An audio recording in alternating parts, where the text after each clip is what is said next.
Good morning everyone.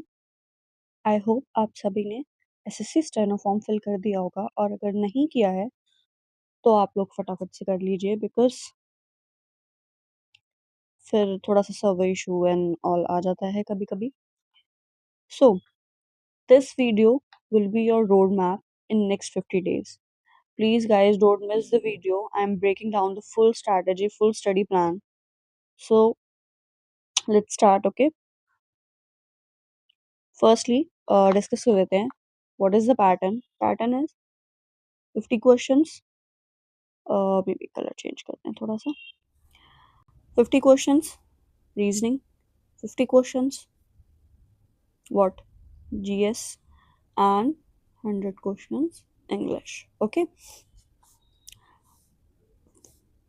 each question you will get 1 mark, and अगर गलत है तो 0.25 यानी 1/4 नेगेटिव मार्क. ठीक है, अभी ये pattern 100 questions 100 marks I hope सबको पता होगा. अगर नहीं पता है तो पता होना चाहिए, बिकॉज आप लोग एग्जाम हॉल में एग्जाम देने वाले हैं. सो बेसिकली इंग्लिश का वेटेज ज़्यादा है. अब ज़्यादा क्यों है इंग्लिश का वेटेज? क्योंकि इंग्लिश लैंग्वेज और एसएससी स्टेनोग्राफर इंग्लिश का थोड़ा सा उसमें रहता है आपका लैंग्वेज का, तो इसलिए आपको इंग्लिश का वेटेज ज़्यादा मिलेगा according to other SSC exams. ठीक है, बाकी सब में उतना ही वेटेज रहता है चारों सब्जेक्ट्स का. यहाँ पे मैथ्स नहीं होता. अब मैथ्स नहीं है तो उसकी जगह आपको इंग्लिश बहुत अच्छे से स्ट्रांगली करके जाना है. ठीक है, क्वेश्चंस तो ठीक है, रैंडमली आप इंग्लिश के क्वेश्चंस और बुक उठा के आप नहीं पढ़ सकते, क्योंकि एक स्ट्रैटेजी वेरी इंपॉर्टेंट. अब आप जहाँ से 2 से 4 क्वेश्चंस आ रहे हैं, आप वहीं पे सारा टाइम वेस्ट कर देंगे, तो जो नेक्स्ट टॉपिक्स हैं जिनसे हमारा ज़्यादा क्वेश्चंस आने का चांसेस है, वो सारे मिस हो जाएंगे. सो हमें क्या करना है, एक स्ट्रैटेजी प्लान करनी है. फर्स्टली कि पहले तो हमें जो नीतू सिंह मैम की वॉल्यूम 1 आती है वो आप कर सकते हैं complete in 20 days. Most of students ने कर लिया होगा, और अगर नहीं किया है तो 20 days में इसको इम्पॉर्टेंट टॉपिक्स उसके एक बार आप रीड करो. देन एक बार में किसी को लर्न नहीं होता है, उसके बाद नेक्स्ट टाइम रीड करो. एंड इम्पॉर्टेंट थिंग इज कि आपको मॉक्स लगाने हैं. ठीक है, पहले आप मॉक लगाएंगे, पहले आप चैप्टर वाइज लगाएंगे. ठीक है, फॉर एग्जाम्पल आपने क्लोज टेस्ट पढ़ा है, आपने सिनोनिम एंटोनियम पढ़ा है, तो आप जैसे ही आपने पढ़ा है ना, आपका कंप्लीट हुआ है कुछ भी टॉपिक, तो आप टॉपिक वाइज चैप्टर वाइज मॉक्स लगाएंगे. ठीक है, उसमें जो भी आपका प्रॉब्लम आ रही है वो प्रॉब्लम को आप देखेंगे, और उसके बाद जितने आपके जो ऑप्शंस हैं, ऑप्शंस को भी आपको एक बार रिवीजन करने हैं. कभी कभी ऑप्शन से क्वेश्चंस बन जाते हैं. ठीक है, तो वो करना है. उसके बाद सब चैप्टर वाइज के बाद सब्जेक्ट वाइज लगाना है. ठीक है, सब्जेक्ट वाइज में पूरा इंग्लिश का आ जाएगा. ठीक है, इंग्लिश का लगाना है. उसके बाद मॉक लगाते लगाते आप देखोगे कि आप कितना बेटर होते जा रहे हो. पहली बात टाइमिंग इशू होता है. कभी कभी इतने लेंथी रीडिंग कॉम्प्रिहेंशन आ जाते हैं कि हमें पढ़ने में थोड़ा सा डिफिकल्टी आ जाती है और टाइम चला जाता है. मॉक लगाने से आपको क्या होगा कि आपकी टाइम मैनेजमेंट बढ़ेगा. ठीक है, this is very important in your exams, time management. After that आपके जो ऑप्शंस है, ऑप्शंस के लिए आप लोग प्रिपेयर रहेंगे कि अगर ये एक ऑप्शन ठीक है और 3 गलत है, for example synonym antonym, okay, तो उसका मतलब क्या है. ठीक है, या आपके फ्रेजेस है, तो उसका जो 3 फ्रेजेस दिए हुए हैं उनका मीनिंग दिया हुआ है, उसका मतलब क्या है, उससे कौन सा फ्रेज बन सकता है. तो एक क्वेश्चन से आपके 4 पॉइंट्स क्लियर हो जाएंगे. ठीक है, तो ये तो हो गई मॉक टेस्ट की बात. ठीक है, मॉक टेस्ट लगाने हैं, टॉपिक क्लियर होगा तब मॉक टेस्ट लगाना है उसका, ऐसे ही नहीं लगा लेना है. ठीक है, अगर ऐसे आपका थोड़ा बहुत क्लियर है लगा सकते हो अपने आप को देखने के लिए, but after you clearing the topic then आपको अच्छे से आपका एक रोड मैप तैयार हो जाएगा. ठीक है, उसके बाद देखते हैं कि कितना कितना आपका क्वेश्चंस आने वाले हैं. तो फर्स्टली हम देखेंगे रीडिंग कॉम्प्रिहेंशन में 15 questions, cloze test 20 questions, synonym antonyms 10 questions. अब कभी कभी सिनोनिम एंटोनियम्स का क्या होता है कि हमें सारे सिनोनिम एंटोनियम्स नहीं आते, क्योंकि बहुत सारे वर्ड्स हो जाते हैं, कभी कभी स्किप हो जाते हैं हमारे माइंड से कि उसका मीनिंग क्या है, और कभी कभी हम इंटरेक्ट कर देते हैं कि भाई इसका मीनिंग इससे मिला देंगे, अच्छा इसका यही होना चाहिए था, बट वो थोड़ा सा प्रॉब्लम हो जाता है। बट कॉम्प्रिहेंशन अगर आप प्रैक्टिस करोगे ना, कि उस पैराग्राफ या कॉम्प्रिहेंशन में से रीडिंग कॉम्प्रिहेंशन, अपना रीडिंग हैबिट आप इंक्रीज करोगे, न्यूज़पेपर रीड करो, तो उससे क्या है, आपके 15 में से ऑलमोस्ट 14 क्वेश्चंस करेक्ट हो सकते हैं। ठीक है। क्लोज टेस्ट में भी सेम है। अब बुक से देख लो, बुक से क्वेश्चंस कर लो, ठीक है, उसको रीड करो, उसके बाद मॉक टेस्ट लगाओ, सब्जेक्ट वाइज लगाओ, चैप्टर वाइज लगाओ। ठीक है। सिनोनिम एंटोनियम्स का मैंने वही बताया है कि जैसे 50-50 सिनोनिम एंटोनियम लर्न करने हैं डे बाय डे। ठीक है, उसको एक बार में लर्न नहीं होगा, फिर उसके बाद उसको थोड़ा सा डेली लाइफ में आप पुट करो, कुछ भी वर्ड है, वर्ड को आप डेली लाइफ में पुट करो, ठीक है, तो आपको याद रहेगा। नहीं तो नहीं होता है ना, मेमोरी उतनी उतना नहीं है कि भाई हम सब कुछ डालें और फिर वो चलता रहे। फिल इन द ब्लैंक्स में इतना मेजर इशू नहीं है, बहुत कम क्वेश्चंस आते हैं, तो ये आप नॉर्मली रीड करोगे ना, तो आ जाता है कि भाई उसमें क्या फिल होना है। ठीक है। स्पेलिंग्स में क्या है कि उसका रॉन्ग स्पेलिंग्स दे देंगे, आपको राइट प्रूव करना है उसको कि कौन सा राइट स्पेलिंग है, या सात तीन तीन उसमें रॉन्ग होती हैं, एक उसमें राइट होता है, बट सिमिलर लगता है, उसमें इतना कुछ है नहीं।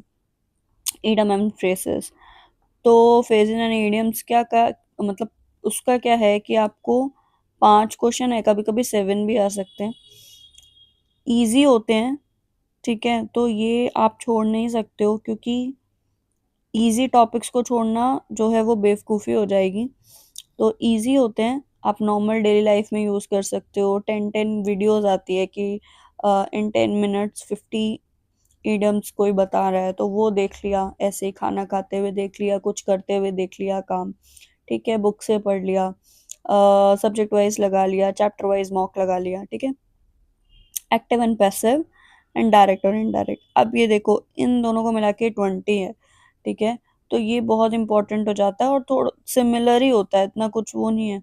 अगर आप प्रैक्टिस करोगे ना, प्रैक्टिस से आपको 3 ऑप्शंस आप वैसे ही एलिमिनेट कर दोगे। ठीक है, जो 3 ऑप्शंस हैं आप वो वैसे ही एलिमिनेट कर दोगे, बिकॉज प्रैक्टिस से इतना पता चल जाता है कि इसके साथ ये आएगा और इसके साथ ये नहीं आएगा, तो एक वर्ड देखते ही आपको लगेगा कि नहीं यार, ये तो आंसर रॉन्ग है। ठीक है। उसके बाद है आपका फ्रेज रिप्लेसमेंट। ठीक है, कुछ सेंटेंस दे देंगे, उसको बोलेंगे कि इसकी जगह पे क्या आएगा या कुछ है, ठीक है, उसका एग्जैक्ट मीनिंग क्या होगा, तो वो भी आप इससे कर सकते हो, बुक से कर सकते हो और प्रैक्टिस से कर सकते हो। ठीक है। स्पॉटिंग एरर के 10 है। अब क्या करना है, आपको बुक लेना है, बुक में स्पॉटिंग एरर का जो टॉपिक है वो ओपन करना है, ओपन करने के बाद उसमें क्वेश्चंस लगाने हैं। जितने क्वेश्चंस आप लगाओगे, जितने आप मॉक्स दोगे, क्वेश्चंस लगाओगे कि एरर कैसे डिफाइन हो रहा है, ठीक है, इसके साथ क्या आता है, क्या नहीं आता है, जो इन्होंने नहीं लगाया हुआ है, यहाँ एरर है। ठीक है, थोड़ा सा उसमें इंक्रीज करना पड़ेगा डे बाय डे, एक दिन में कुछ नहीं हो जाएगा। ठीक है। उसके बाद है पैरा, सेंटेंसेस एंड जंबल। 5 ही आता है बट इजी होता है, जैसे जंबल सेंटेंसेस होते हैं, और ABCD और PQRS दिया होता है। ठीक है, बहुत ज़्यादा हो गया, एक मिनट। PQRS वो अलग अलग दिया होता है, आपको बताना होता है कि कौन सा फर्स्ट लाइन में आएगा, सेकंड, थर्ड, फोर्थ। ठीक है, इजी होता है, पढ़ के समझ आ जाता है कि एक स्टोरी सी है 4 लाइन की, उसमें कौन सा पहला आएगा, कौन सा सेकंड आएगा, कौन सा लास्ट आएगा। ठीक है, कभी कभी जंबल सेंटेंसेस भी हो जाते हैं, और sorry jumble small small words, उनका मतलब इतना है नहीं, बट PQRS का ज़्यादा रोल रहता है। ठीक है, ये तो मैंने बता दिया कितना कितना क्या क्या आएगा। अभी क्या करना है हमें, अभी हमें बुक लेना है, 20 डेज में वॉल्यूम 1 फिनिश कर देना है, साथ साथ में मॉक लगाते रहना है। फिर ब्लैक बुक आती है। ठीक है, ब्लैक बुक आप पढ़ो, कंप्लीट करो उसको, मॉक लगाते रहो साथ साथ में। Mock is very important, I tell you. Mock लगाना है, चैप्टर वाइज, सब्जेक्ट वाइज, ठीक है? उसकी जो सिर्फ मॉक लगा के छोड़ नहीं देना है, अपनी मिस्टेक्स एनालाइज करनी है, ठीक है? वो जब लास्ट में उसको देते हैं ना कि भाई इसका ये है, इसका ये है, क्यों नहीं है, ठीक है? वो सारी चीज़ें जो एक्सप्लेनेशन होती है, बेसिकली वो सारी एक्सप्लेनेशन को आपको एनालाइज करना है। आई नो कि अगर आपका 20 मिनट का मॉक है तो आपको एक्सप्लेनेशन को देखने के लिए 40 मिनट्स लग जाते हैं, ठीक है? टाइम कंज्यूमिंग है, बट क्या है कि उससे 3 क्वेश्चंस आपके और बिल्डअप हो जाएंगे अगर आपने वो सारी एक्सप्लेनेशन पढ़ी है अच्छे से, और नेक्स्ट टाइम आप वो मिस्टेक नहीं करोगे, ठीक है? क्या होता है कि अगर हम मिस्टेक्स देखते हैं कि हमने तो इतना गलत कर दिया, इतना ये कर दिया, बट उससे अच्छी चीज़ क्या हो जाती है कि हम जो हमने लास्ट टाइम वो मिस्टेक किया ना, वो मिस्टेक हम इस बार नहीं करेंगे, ठीक है? तो इसलिए मॉक बहुत इम्पोर्टेंट है।